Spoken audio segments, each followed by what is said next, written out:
The setting sun painted Nova Helios's sky in shades of amber and violet, its light filtering through the dome of the terraforming outpost where Ethan Reed monitored the atmospheric processors.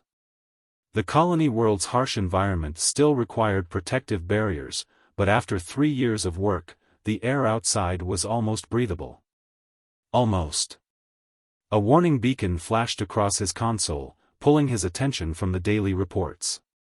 Something had breached the upper atmosphere, moving too fast for standard protocols. Ethan's fingers flew across the holographic interface, tracking the object's trajectory. It wasn't a meteor, its descent was too controlled, too precise.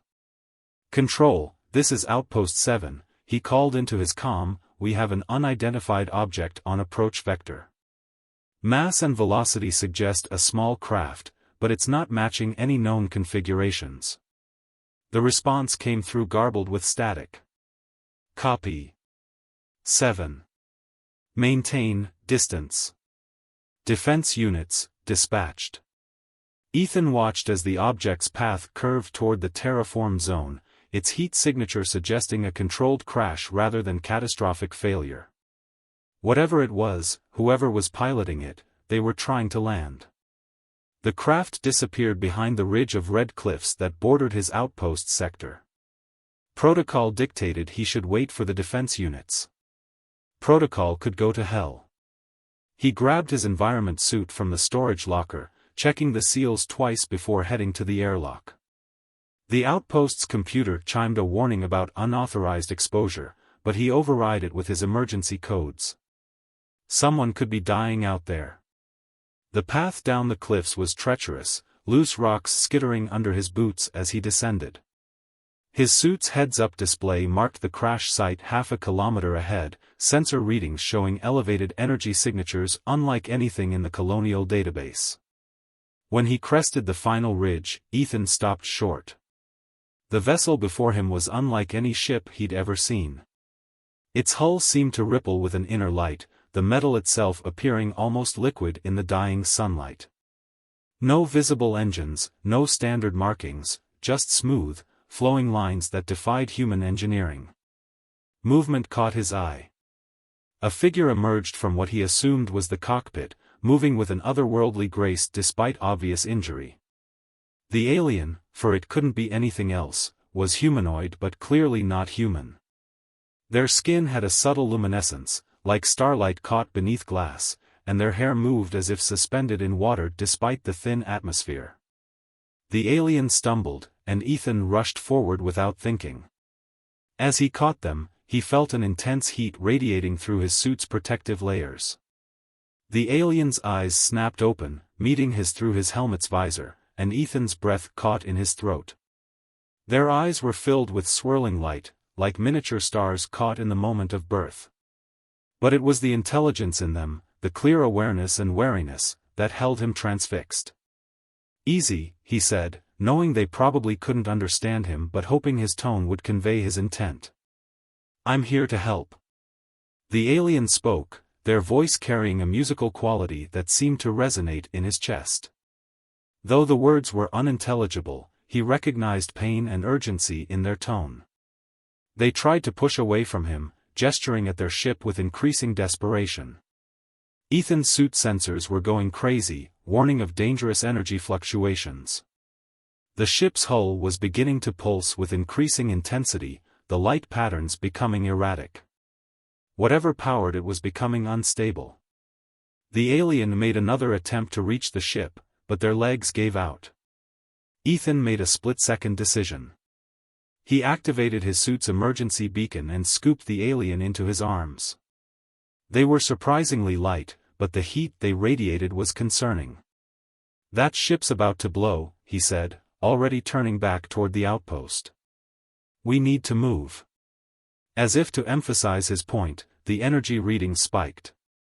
The alien in his arms went rigid, then threw up a hand toward the ship. What happened next defied explanation. The building energy seemed to flow out of the vessel like water, streaming toward the alien's outstretched hand.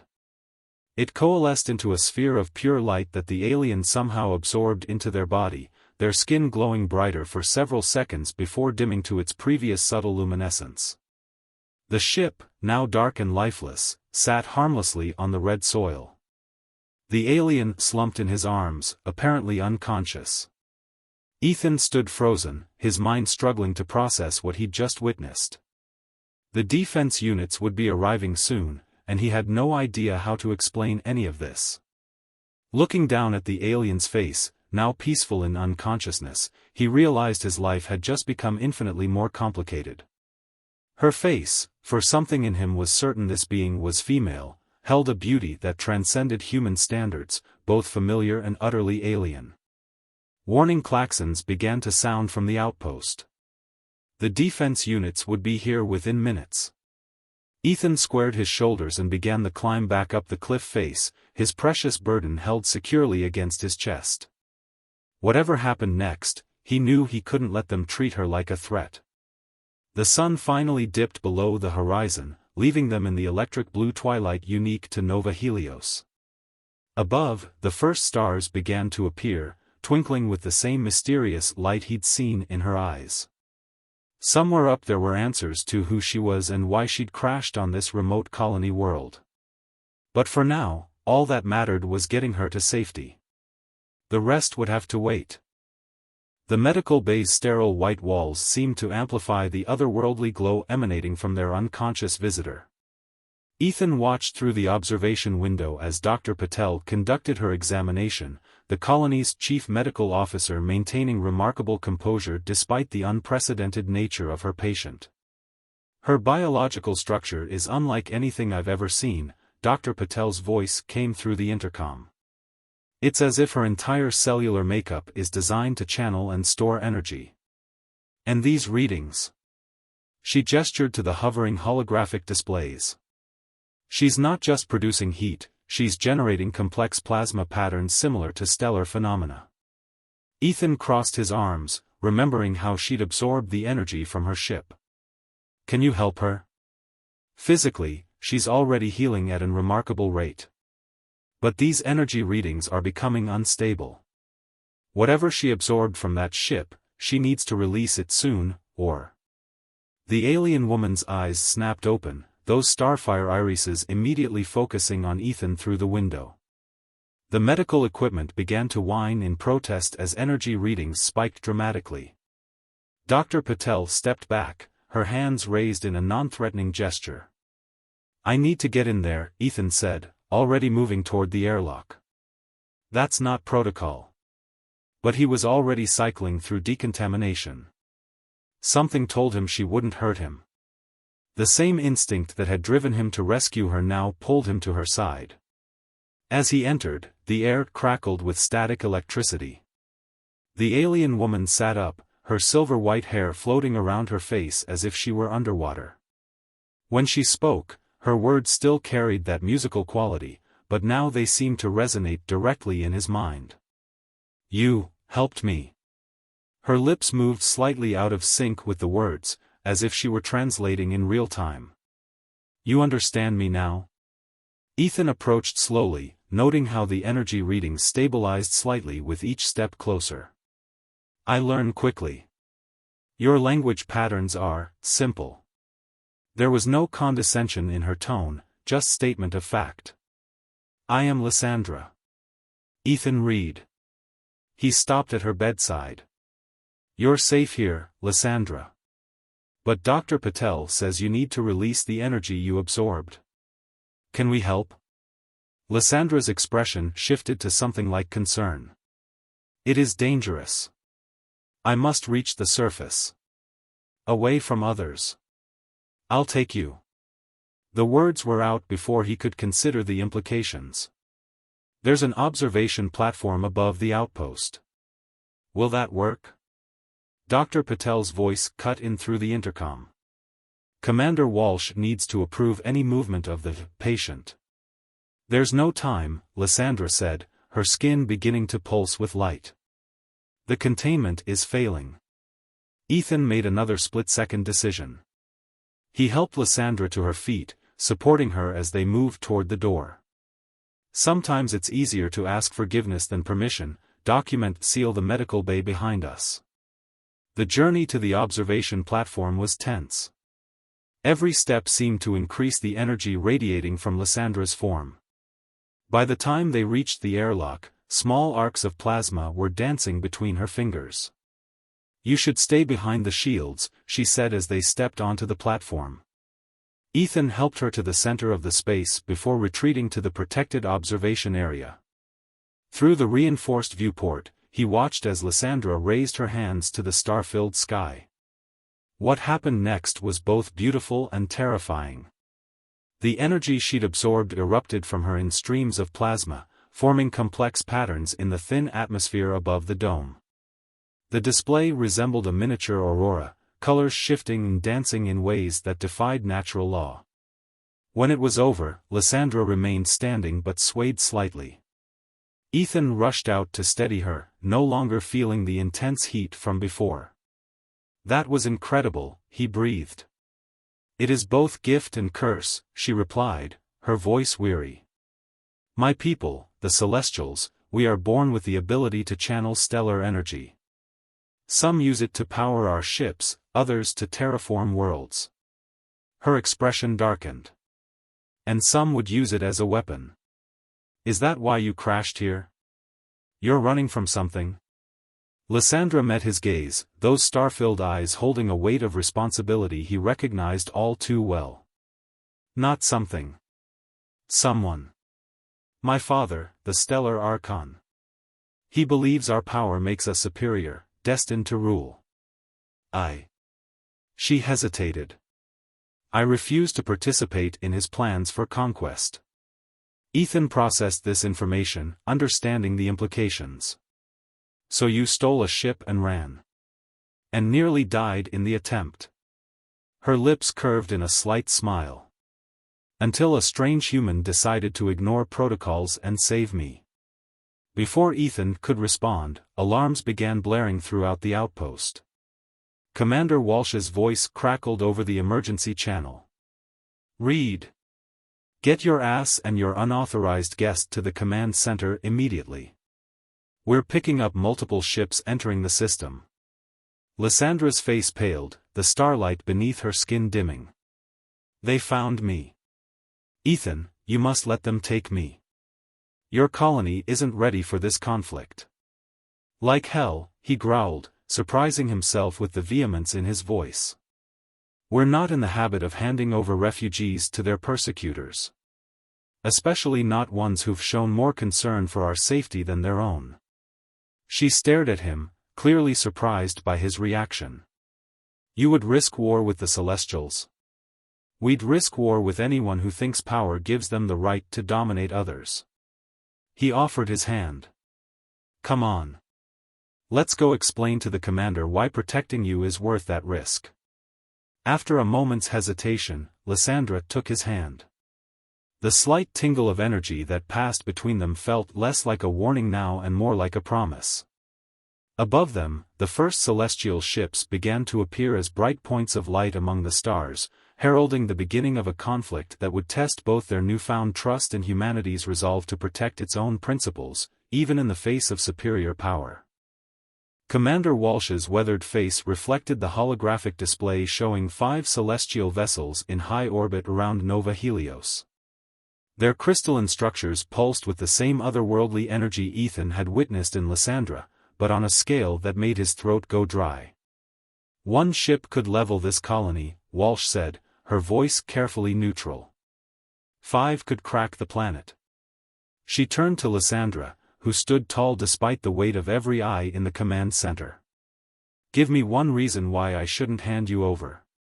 "Because that's not who we are," Ethan interjected, stepping forward. "We didn't come to the stars to abandon our principles at the first sign of superior force." "I did not ask you, Reed." "He speaks truth," Lysandra said, her melodic voice carrying across the tense silence. "But there is more. My father doesn't simply want me returned. He wants to study this colony. Your people have achieved something remarkable here." Walsh's eyes narrowed. "Explain." You've begun terraforming a hostile world without the use of stellar manipulation. Crude, yes, but the implications. Lysandra gestured to the atmospheric processors visible through the command center's windows. It suggests humanity might eventually develop their own way to harness stellar energy. My father sees this as a threat. The commander absorbed this information, her expression hardening. So either way, we're a target. A new voice crackled through the communications array, deep and resonant with barely contained power. Commander Walsh of Nova Helios. I am Stellar Archon Riven. Return my daughter and your colony will be spared. Resist, and we will reduce your world to ash. Ethan watched Walsh's face, seeing the calculations running behind her eyes. But before she could respond, Lysandra stepped forward. Father, she called out, her voice steady. These humans sheltered me, healed me. They are not your enemies. They harbor a fugitive who would deny our destiny. That makes them enemies. The Archon's voice grew colder. You have one planetary rotation to surrender. Choose wisely. The communication cut off, leaving the command center in tense silence. We need options, Walsh said finally. Reed, you've spent the most time with our guest. Any insights? Ethan glanced at Lysandra, seeing the conflict in her stellar eyes. Their power comes from their ability to channel and manipulate stellar energy. But from what I've seen, it requires concentration, focus. A weakness? Walsh leaned forward. Perhaps, Lysandra said slowly. Our ships require a network of synchronized channelers to operate at full capacity. Disrupt that synchronization. And they lose their advantage, Ethan finished. But how? The atmospheric processors.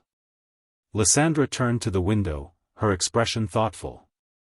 They already create localized electromagnetic fields. With modifications, they might generate interference patterns that could disrupt celestial energy manipulation. Walsh activated the colony's engineering channel. Get me Chief Engineer Patel. Tell her to drop everything and report to command. The next hours passed in a blur of activity. Ethan worked alongside Lysandra and the engineering team, modifying the processor network. Her insights proved invaluable, though he noticed how each demonstration of her powers left her slightly drained. During a brief rest period, he found her alone on the observation platform, staring up at the celestial ships glittering like artificial stars. Having second thoughts, he asked, joining her at the railing. About defying my father? No. She turned to face him, starlight dancing beneath her skin. About involving your people in my rebellion? Yes. Hey, Ethan moved closer, drawn by that ethereal glow. We're involved because we choose to be. Because some things are worth fighting for. Such as? The right to choose your own path. To use your gifts as you see fit. He met her gaze steadily. The chance to build something new, something better than what came before. Lysandra's expression softened, the light within her pulsing gently. You are a strange species, humans. So fragile, yet so fierce in your convictions. Maybe that's why you crashed here, Ethan said softly. Maybe you were looking for people who would understand choosing principles over power. She reached out, her luminescent fingers brushing his cheek. The touch sent a tingling warmth through his entire body. Maybe I was looking for something else entirely, and found both. The moment was broken by urgent alarms. The celestial ships were moving, taking up attack positions around the colony. They're not waiting for the deadline, Lysandra said, her expression hardening. My father never intended to negotiate. Then neither will we. Ethan took her hand, feeling that familiar energy spark between them. Ready to show him what happens when celestial power meets human ingenuity? A smile curved her lips, fierce and bright as a newborn star. Lead the way, Ethan Reed. Together, they raced back to the command center, where the colony's hastily modified defenses awaited their first true test. Above, the celestial ships began to glow with gathering power, their light rivaling the system's natural sun. The battle for Nova Helios was about to begin, and with it, a chance to prove that sometimes the strongest power isn't the ability to channel stars, but the courage to stand against overwhelming odds for what you believe in. The first attack came like a solar flare, brilliant streams of plasma raining down from the celestial ships. Nova Helios's modified atmospheric processors hummed to life, creating a shimmering electromagnetic field that scattered most of the energy. But even deflected power was enough to shake the entire colony. Multiple breaches in sectors 3 and 7. Lieutenant Rodriguez called out from her station. Shields at 60% and falling. Commander Walsh stood at the center of the chaos, her voice steady. Maintain field integrity. Focus power on protecting the residential zones. She turned to Lysandra. How long before they need to recharge? They don't. Lysandra's hands flew over the holographic controls, helping to modulate the defense grid. Celestial ships can draw power directly from stars. In this system. She glanced at the dying sun visible through the command center's windows. They'll try to trigger a premature nova.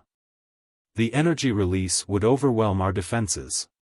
Ethan felt his blood run cold. How long? Hours, maybe less. My father is nothing if not thorough. Another blast rocked the colony. This time, the lights flickered ominously. Commander. Chief Engineer Patel's voice crackled through the comm. The processors weren't designed for this kind of strain. We're looking at total system failure within 30 minutes. Walsh's expression hardened. Options? I have one. Lysandra stepped forward, her skin beginning to pulse with that familiar stellar light. But you won't like it. I already don't like any of this. Speak.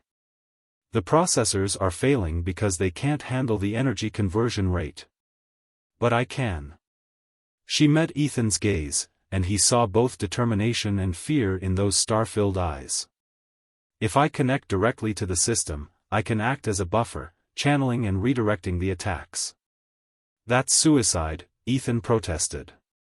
The amount of power they're throwing at us would kill anyone else instantly, she finished. But I was born to channel stellar energy. It's what we're made for. And what happens when you reach your limit? He demanded. A sad smile curved her lips. Then I burn. But I'll burn knowing I chose my path, not the one my father demanded. No. Ethan stepped closer, his voice dropping so only she could hear. There has to be another way. I didn't save you just to watch you sacrifice yourself. Perhaps that's why I crashed here, she whispered. Not just to find people who would understand my choice, but to find something worth sacrificing for. Before he could respond, a new alarm blared through the command center. Lieutenant Rodriguez's face paled. They're doing something to the sun. Energy readings are off the charts. Through the windows, they could see the dying star beginning to pulse erratically, its color shifting toward an angry red. If that star goes nova, it won't just destroy the colony, Lysandra said. The shock wave will tear apart half the system. My father's pride will kill millions on nearby worlds. Commander Walsh surveyed her crew, her expression grim. How long do you need to connect to the processors? Commander, you can't, Ethan started. How long? 5 minutes, Lysandra replied. But Ethan's right. The risk is one person against an entire system. Walsh's voice brooked no argument. Make it happen. The next few minutes passed in a blur of activity. Ethan insisted on accompanying Lysandra to the primary processor hub, helping her interface with the colony's systems. Her skin grew brighter with each connection, until looking at her directly was like staring at a miniature sun. This might work, she said, her voice carrying a strange resonance as power began flowing through her. The electromagnetic field is stabilizing. If I can hold it long enough. She cut off with a gasp as another wave of stellar energy slammed into the colony's defenses. This time, instead of straining the processors, the power flowed through Lysandra. Her back arched, her hair floating in an invisible wind as she redirected the attack.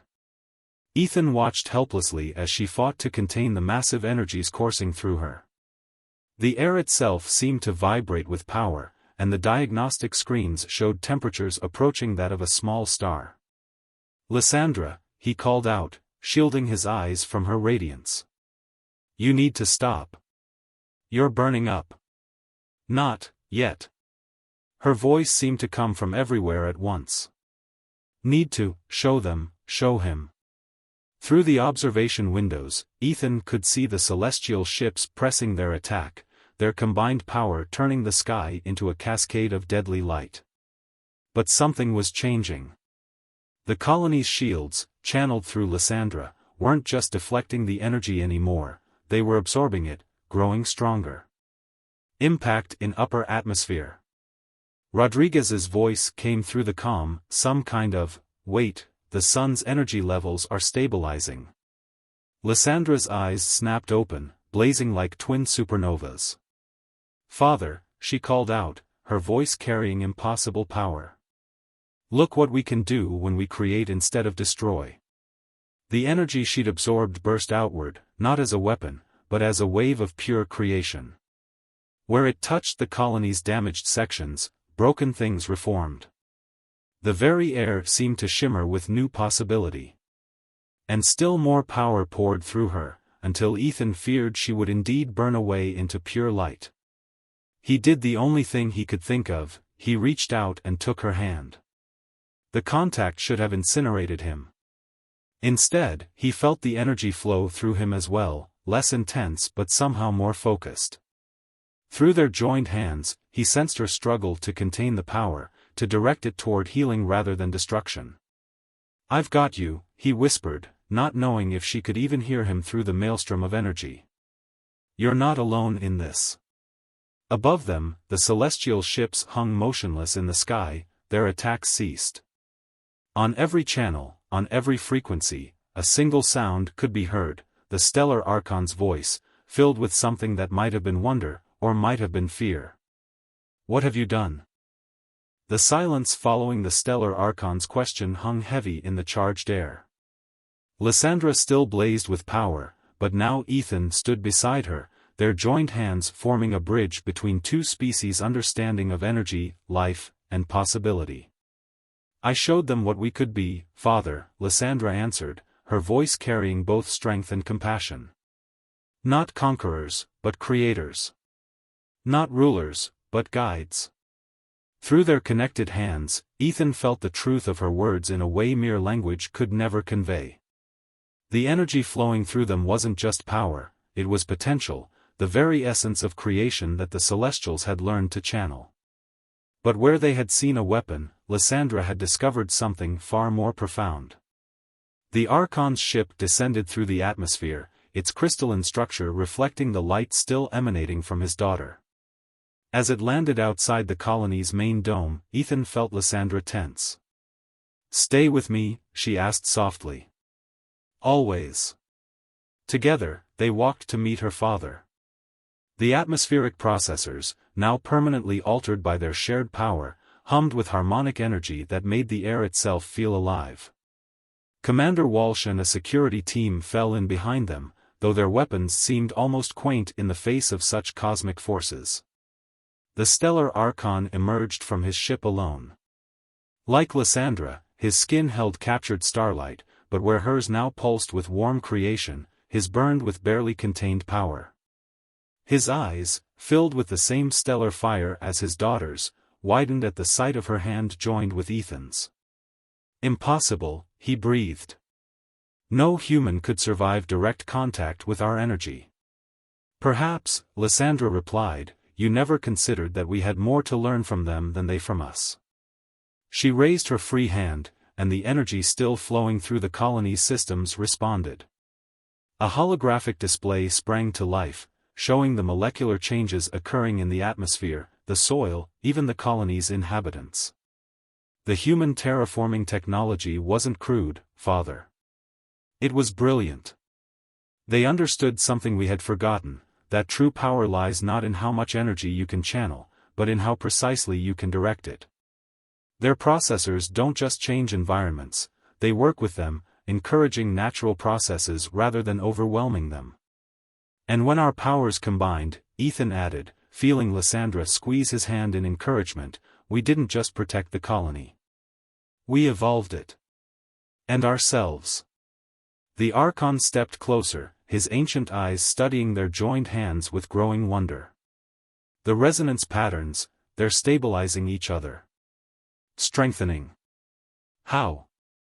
Because I chose to trust, Lysandra said simply. And Ethan chose to understand rather than fear. Those choices created something new, a bridge between our people's greatest strengths. Commander Walsh stepped forward. Your daughter speaks truth, Archon. We came to the stars not to conquer them, but to learn from them. Today, we learned that the greatest discoveries come not from power imposed, but from power shared. For a long moment, the stellar Archon stood silent, the light within him flickering like a star in contemplation. Then, slowly, the burning intensity of his gaze softened. I have lived for centuries, he said finally. I have seen stars born and die. But never. He looked at his daughter with new eyes, never have I seen our power used thus. Perhaps I have grown too certain in my understanding of what strength means. Then learn with us, Father. Lysandra's voice carried hope. Stay. Help us discover what else might be possible when we work together instead of fearing each other. The energy still flowing through Ethan let him feel the moment the Archon's resistance crumbled. It was like watching a supernova collapse into a nursery of new stars, an end becoming a beginning. The Council will not be pleased, the Archon warned, though his tone held more amusement than concern. The Council, Lysandra smiled, is about to discover that the universe is far more interesting than they imagined. Later, as Nova Helios's sun set on a day that had changed everything, Ethan and Lysandra stood on the observation platform. The atmospheric processors, enhanced by their shared power, had accelerated the terraforming process beyond all predictions. Already, the first native plants were taking root in the transformed soil. Your father's ships are still up there, Ethan noted, watching the crystalline vessels glitter among the stars. They'll remain, Lysandra said, her head resting against his shoulder. Not as weapons, but as bridges. The first of many, I hope. He turned to face her, still amazed that he could touch her without being burned. The starlight beneath her skin pulsed in harmony with his heartbeat, a constant reminder of the miracle they discovered together. You know, he said thoughtfully, when I signed up for a terraforming mission, I didn't expect to help revolutionize two civilizations' understanding of the universe. And I, she smiled, her stellar eyes twinkling, did not expect to find that the greatest power in the universe isn't in the stars themselves, but in the courage to reach across the void between them. As they kissed, the stars above seemed to shine brighter, as if nature itself celebrated the union of two peoples who had found strength not in dominance, but in the simple, profound power of choosing to understand each other. In the end, it wasn't superior force or ancient power that had saved Nova Helios. It was the recognition that the greatest transformations come not from the ability to channel the fire of stars, but from the willingness to let that fire forge something new, something wonderful, something that could only exist when different worlds chose to come together and grow beyond what either could be alone. The colony would become a beacon, drawing others who dreamed of bridging the gaps between civilizations. And at its heart, a human engineer and a celestial woman who had dared to prove that love, like the stars themselves, had the power to transform everything it touched.